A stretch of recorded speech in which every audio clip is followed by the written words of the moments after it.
Ladies and gentlemen, join MythVision's Patreon not only to support us, but there are 72 videos that I did with Dr. Dennis R. McDonald and Richard Carrier, all on the Patreon, early access. You guys can ask personal questions when I go to interview these scholars, and you're helping MythVision grow. I want to get back to variants or potentially variants. Maybe we can get back into origins of the Quran, things like that. I just find this very fascinating. There's already all these traditions like you talk about, and these traditions, I must ask, like the Abu Bakr tradition, is this the earliest dated tradition we have? And, you know, like, I guess when these things come out matter. For example, a lot of Muslims I talk to, they don't like the way the hadith look. In fact, of course, I'm a skeptic. I have a channel that like has a bunch of skeptical thinking. And the ones that show up once in a while when I do a live, they're like, oh, no, just the Quran onlyist. And they don't believe in the hadith at all. And it's like, you just threw away like 90% of Islam, like throwing away and that's their choice. But my point is, a lot of them will say hadith are not historically reliable because they come so much later. They're developed over time. Well, it makes me kind of wonder, the Quran we have also, if you will, comes later, or at least is developed over time, and it grows into what we have now. Can you tell us about dating and how that matters for the Quran and maybe the Hadith? I know that's a huge question. I don't know how you want to answer it. So you're talking about dating. You're not talking about manuscripts, right? You're just dating in a sense of to which period of time or to which date we can trust these hadiths or these accounts coming from that early period. And there's too many questions I asked there. I guess the question. We'll start with the Quran. Let's start with the Quran, because that is the holy book. And what it is now is the canonized version.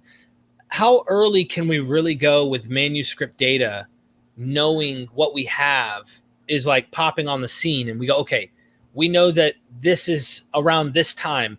Muhammad dies in what, 632? I think 632. What are some of the earliest manuscripts we have of the Quran? Okay, so let me go back to a point I made at the beginning about orality, about orality and, Western perspective about manuscripts. Again, I will reiterate that. You only trust physical objects, a manuscript. If you don't have a manuscript, it's like, okay, well, I don't trust what's happening, in the 6th century or the 7th century. And, you're entitled, to, of course, to do that. If you don't have a manuscript of the Quran from the 7th century, well, okay, why do I have to trust what a person told me 200 years later? Can I just put a caveat? Yes, please. Yeah. Real quick, I just want to say the reason why I'm that way is my previous research in other fields such as Judaism and Christianity. Right. We have seen the development of earlier manuscripts and later manuscripts. We've seen them change what it meant earlier in later manuscripts. We've seen things change, and it's not always the same. So But in the case of the Bible, right, Old or New Testament, so how many hundreds of years you have from, let's say, the beginning of an oral tradition to the writing down? Well, this is where the dispute. A lot of scholars will go, we're not sure if. I'm sure there were oral sayings of Jesus, let's say, floating around in the 1st century after he dies, 30-something AD, let's just say. Paul's letters come in 50s. But we don't have any manuscripts of any of this stuff till late 2nd century at best, the earliest P52 of John. And so we've seen like mythologization. We have like early church fathers saying Marcion had a different Luke. And I'm just saying, like, we have tradition telling us there's problems even in the early stuff. So we don't know what's behind these manuscripts. It's hard. No, the reason I'm asking you, because that's good, because I want you to make, you and the people who are listening to make this kind of comparison. So, so even let's say the sayings of Jesus. Okay, so let's take the New Testament and not the Old one. So in what were the circumstances, under, like, when he was saying something and people were, let's say, writing it down or recording it. So in which context he was saying this? Was he repeating it, or he was saying this only once? for I example. would think if there was a guy, he's repeating this, obviously. Yeah. There's no reason for him only to say this once. I think he's be teaching his teachings. Okay. Yeah. He has lessons he's probably giving.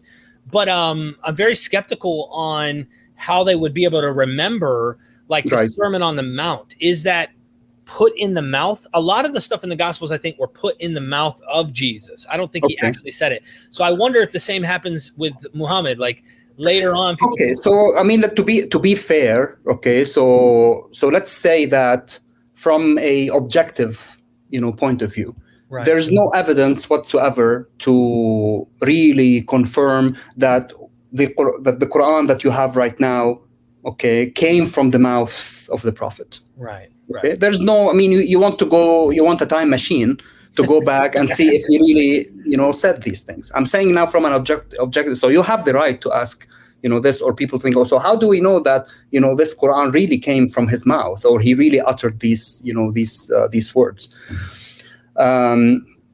So that's a legitimate question. So the issue here is that we can be, before I say that, so there was a movement, I would say 25, 30 years ago in academia, right, to date the Quran to 200 years after Muhammad's death, right? And Wansbrough, he wrote, a book on that. And then he basically advanced the idea that the Quran was collected during the Umayyad period, later on. And then it was final because we don't have manuscripts. Again, he was, basing his arguments on the fact that because we don't have manuscripts, and because of other arguments he was advancing, he said that the Quran could be the earliest. He could it could go back to the mid of the 2nd century. So I'm doing Islamic count, so that would be 8th century, right? But then there are people who followed this, right? They said, okay, well, we follow Wansbrough's argument, and there are his students who also advocated for this opinion. There are many people in academia who didn't, right? And who said, well, we have no reason to say just because we don't have manuscripts to doubt that the Quran was collected 200 years later. And the point I want to make is that not having a manuscript, okay, at least let's say I'm talking about the Islamic tradition, because there's a peculiar issue here about orality, okay? Orality. You see, the non-existence of a manuscript doesn't mean that a certain tradition did not exist. I agree with you. I'm not discrediting it. Right. My point is having confidence on knowing what came from Muhammad. Like by the time we have actual manuscripts, like you said, there's 200 years. Right. I believe there's probably some kernels that go back to Muhammad himself. Sure. But I ask you as an expert who's looked into this, do we have reason to say some of the things that are said of Muhammad, supposedly coming from his mouth, probably weren't actually said from him, but were embellished traditions put in the mouth of Muhammad over time, and eventually all right, we need to write this stuff down, and this needs to be for sure, we need to have this and save this literature. I mean, so over time, over how many years? So over, I don't know. I mean, because I don't want to say we can be, certain, but we have confidence that from the narratives that we have and from, manuscripts that are surfacing, but even forget about manuscripts, that from other sources, like, so if you just don't only look at Quranic manuscripts, you have to look at also other works in the Arabic and Islamic tradition, right? So when you have works on grammar, let's go to a secular, field, not just, Quran or Islam. I mean, everything is intertwined, right? So when you go to works of grammar, and you go to works on jurisprudence, and you go to miscellaneous works that we have manuscripts of, they were written in the early 8th century or even late 700s, okay, and they were also transmitted from one person to another. And from these books, and they come from different groups, they don't just come from the court of the Caliph who was controlling everything and who wanted to propagate it, a certain. No, there were many different factions, right, in the empire, if you want to call it. There are many groups who were opposing the central government, but they were also writing. Most of these people, they were writing in these books on grammar, literature, poetry, jurisprudence. The text of the Quran as it appears in these books, okay, it's more or less the same. You see?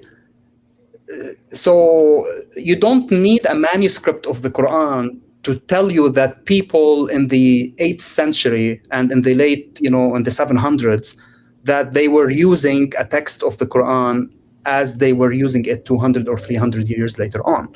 Right. Now, was it the whole text? No, they were excerpts. Of course, it's not, the whole text, but all the excerpts that you have in these early works of literature, grammar, jurisprudence, they were people. You have to understand that a tradition takes time. So if people were using these texts and these Quranic, verses as textual evidence for, let's say, a work on grammar, okay, or a legal aspect, these verses were already set in the culture. People know them. It's not, a person who said, oh, well, I found, in a Quranic manuscript hidden somewhere, this verse, and other people didn't know about it. Right? And that's why, scholars who opposed Wansbrough and other, scholars from that perspective is that we already know that the Arabic/Islamic tradition from the early on, the text was more or less standardized. Yes, there are issues. We can talk about that in some verses, the variant readings, codices that they were abrogated, certain codices that are different even in terms of syntax, from the standard, codex. All this is also recorded by Muslim scholars. So they were not, if they found something that is different from the standard version that they were using, they already recorded that. They didn't, say, oh, no, okay, well, this person, he has a codex or he has, his own copy, and it has this, and it's different from the copy that we are using right now. Right.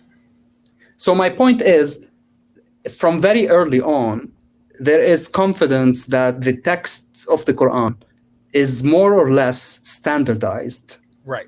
If you want its syntax, okay, there are, yes, problems and words and variants, pronunciations, etc. And some variants, they have different meanings.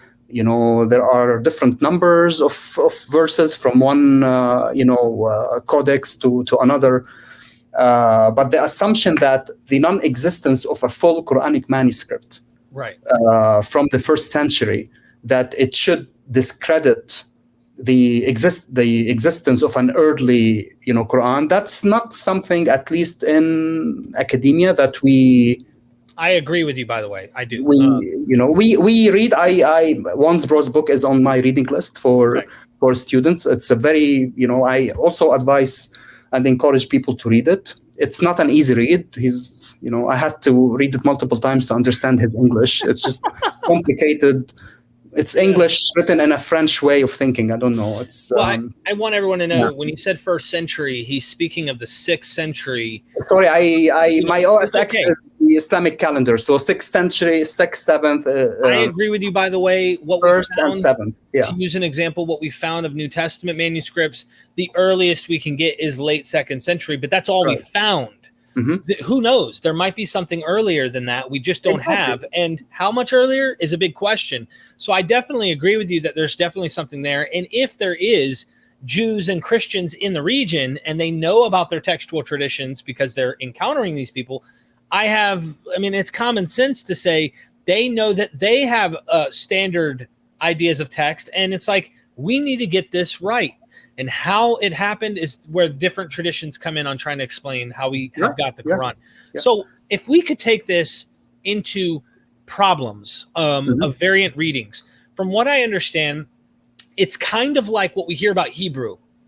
Before there is kind of, I guess, a grammatical, what we see with Masoretic Hebrew, you have things that don't have any grammar. So you're reading continuous. And if you don't know how to read this, Yeah. you might have problems understanding what it meant in its actual original language in Hebrew. Sure. But the rabbis later on actually were able to do that, and they have the Masoretic Hebrew text. Right. And it's almost, a lot of scholars look at the Dead Sea Scrolls and go, this is very close, okay? Right. It's not 100% Xerox perfect, Yeah. but there's a lot of things that are very close. And then there's some things, though. There are these odd things, like Jeremiah. Looks like the book of Jeremiah has been expanded quite a bit by the later authors of the Masoretic, whereas the Dead Sea Scroll has this kind of skeleton version. It's not quite as thick. There's not as much material. So it's almost like the commentator and translator added things. All right. I just wanted to get that out of the way to say, in terms of variants and problems and contradictions, what are some of the big ones? Because I have a book here on my shelf, and this is kind of basic, right? This is corrections and 20 examples of corrections in early Quran manuscripts. Are there any major ones that you would say are like, like anyone who's serious in the research here might bump into and go, that changes like a lot of things if that is the actual reading that was original or whatever? Is there something like that? Okay, so first, let's get this out of the way in terms of variant readings. People, even in academia and outside academia, they always consider variant readings as a way. It's as if there is a difference in meaning between two variants. It's like, okay, voila, okay, here we go. You have, two words which are different. So which one is the original intention, right? Right. And what I always say, and I said that in my writings and in lectures, is that we have more serious problems in even words that do not have variants that were and still are interpreted differently. That they give different interpretations, even though that they don't have any variations. Can you give us an example? Some of these examples. I mean, the eternal struggle, between different groups in, of Islamic, faith is the attributes of God. Okay, does God have a hand? Does he have a throne? Okay, does he speak? The words are very clear in the Quran, but the interpretation of how people interpreted them, does he really have a hand, or the hand is a metaphor for his power? Okay, and this is a huge split between different factions, that one faction would lead to consider the other factions blasphemous. If you say that God has a real hand, you are not a Muslim. Even both are Muslims, but they, and the other group is, what do you mean that this is metaphorical? You can't just, say that this is metaphorical. So what about this? Is also prayer metaphorical? Is fasting metaphorical? So where do you draw the line between what is metaphorical and what is not? I laugh because this is the same thing I hear in Christianity all the time. I mean, it's everywhere. It's not even in Buddhists do this, Hindu do this, Muslims, everybody does this. Last year we were all locked in our houses. I was watching. Was it last year or 2 years ago? The hearings of the Supreme Court. Yeah. There were 2 of them or 3 of them, and I was just home, I think, and I was watching them working, and then it was the first time for me hearing Supreme Court hearings. I never heard those, but they were all the time on the news channel. So I was working, and just the TV is on, and then they were discussing certain issues on the interpretation of the Constitution. Okay, the originalists and the textualists, and I said this is the same exact thing that we have in the Islamic tradition. So you have people who wanted to interpret the Quran, according to the original intention, how it was revealed. And there are people who are textualists. No, we don't go back to the original. We take it as is. And this is just a constitution. It's a legal document. It's not revelation, I would assume, from Depends anyone. on who you ask. Depends. Well, yeah. You know what I mean. The point is, as you mentioned, this approach to interpretation, it's everywhere. Yeah. Okay. So back to the question of variants and words. So I'm saying that there are many issues in the Quran that there are no variants in it. And words that people agree this is how it is, and the different interpretation of what these words, they lead to completely different ideologies and different perspectives on even the nature of monotheism in Islam, right? So now back to variants. The main problem with variants is Um, Again, the issue of the Quran is the word of God. Okay, but people also misunderstand what does it mean, the word of God. The Arabic word is kalam. So when you hear the word of God, you would assume that God is speaking, and people say, oh, well, God spoke this way. But also Muslims have different interpretations of what word means, okay? Or how does God speak? Does he actually speak? Does he speak with sounds, and letters like us? Or is speech and a word for him is different from us? Is the Quran eternal? If he spoke the Quran, so is the Quran also, I don't know if you hear that, created or not created? Okay, is it one of the attributes of God? Does it subside in him, or is it outside of him? It's very complicated theological topic that also Muslims from time immemorial until today, they never agreed on. And I'm not saying about small factions, I'm saying about the majority of Muslims. You have big two factions within Sunni Islam, not even considering outside Sunni Islam, right? So the main problems with variants is that you have the text, which was unvoweled, as you said, no Masoretic version of the Quran. And one of the issues is, or one of the questions that I ask in the treatment of qira'at is that did the non-existence of vowels cause the variant readings or not, right? Now, definitely, of course, this was a factor, okay?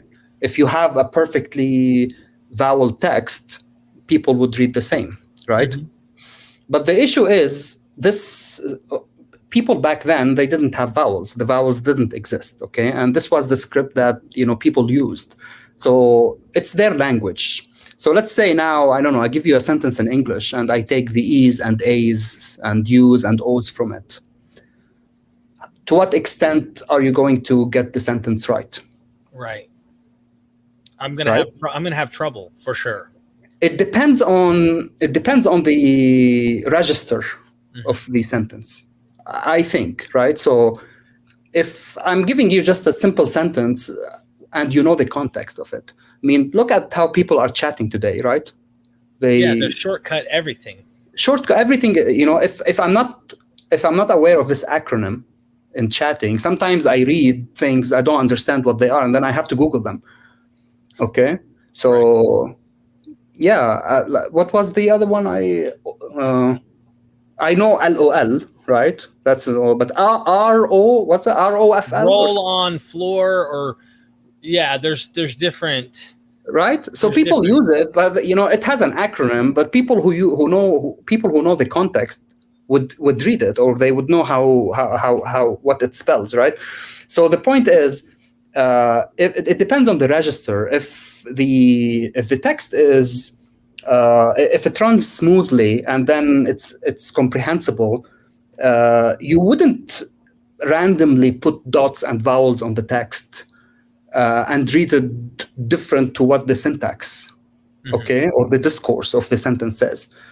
That being said, there are several passages in the Quran which are ambiguous.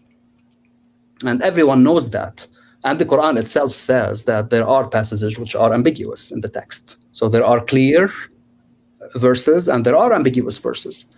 And the problem is that many of these variants, so there are certain variants that have to do with dialects, pronunciation, etc. But there are many variants which have to do with using different verb stems. You're just, in Hebrew, if you don't have the vowels, if you don't have the vowels and you are beginning to learn the language, how do you vocalize that? And some of these, many of these readings, they have to do actually with who's doing the action. Is it an active? Is it passive? Is God doing that, or is it someone else doing that? Plural, singular. Okay. What else? Pronouns. Okay. So there are many, I would say more than 50% or 60% of the variants. These are even the standard variants. that they have nothing to do with dialects or pronunciation, that actually they stem from the nature of the language itself. Okay, should I use energetic form here, or should I use the normal form? Should I use a causative verb, or should I not use a causative verb? So a theological problem, for the variants is, what is the intention? Okay, what does the verse really say? Mm-hmm. If the meaning changes, but even if the meaning doesn't change, how did the prophet receive his revelation? Did he receive it in, this reading, or the second one, or the third one? And of course, you have a certain narratives in the tradition that want to reconcile that. Well, before the prophet died, Gabriel came to him, and then he recited the Quran in those 7 different readings or versions. Are there variants that you would say don't fall in that category, that are obvious issues? So you mean like such as like the grammatical issues, that like what we talked about, how the Hebrew is not vowed, and then you have vowel. Right. Are there some variants that we know don't match previous sources? Like I've heard, this is probably taking you off track, and I hate doing this, but I'm just things that I've heard, that they found manuscripts with writing, and that they know that this was written over the top of an older of Arabic verse, and it's not the same, or there's problems or something. Yes. Yeah, no. This is again, without having the manuscript, we already have records in the tradition that says that we did have codices that they are different in their arrangement and syntax from the standardized version. So that's not, again, we found the palimpsest or we found the manuscript. We already have this information in the tradition. And I think I mentioned something, earlier, that also theologians were struggling with this issue. Okay, so what does it mean that several companions of the prophet, they were reciting verses that they are significantly different from the standardized text? Okay. Mm-hmm. And again, the solution is a theological solution. It's not a real solution. The solution is, well, this was the recitation of the companions of the prophet during that time, and this recitation was abrogated for one reason or another, similar to other verses in the Quran that were abrogated. Okay, now there are people who believe in abrogation, there are people who don't believe in abrogation, but the theological solution is that these readings, they exist. We have these codices. We record what Ibn Mas'ud, Ubay, all these companions of the prophet recited, but they give it the label of their recitation. Is this where the burning? They distinguish between so it's like Muslims probably starting from the 8th century, they would refer to the standardized version as our codices or our version versus their, i.e., the people 100 years before us, right? And this raises, of course, it raises the problem of, so you have really different, I don't like the word version because it's not, it's not a one book and then another version of this book. It's just there are verses which are, I would say, significantly different in syntax. And they are recorded, we have the manuscripts which show that, but also they are recorded in the sources. So yes, it is a problem, and Muslim theologians struggle to try to reconcile this issue. Yeah, church fathers did the same thing, and I just want anyone who's knowing, like, this is not new. This is something, someone might go, like someone who's watching this is already, if they are Muslim, they might be reconciling this in their head, going, see, we have all the tradition, and they knew what was true. The church fathers did the same thing. They said, we have it. We go right back to Peter. We have the truth. And like they tried to lay claim to having the origin.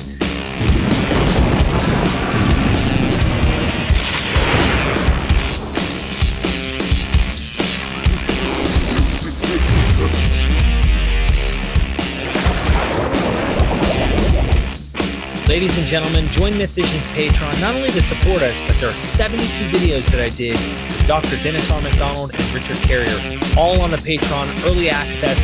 You guys can ask personal questions when I go to interview these scholars, and you're helping MythVision grow.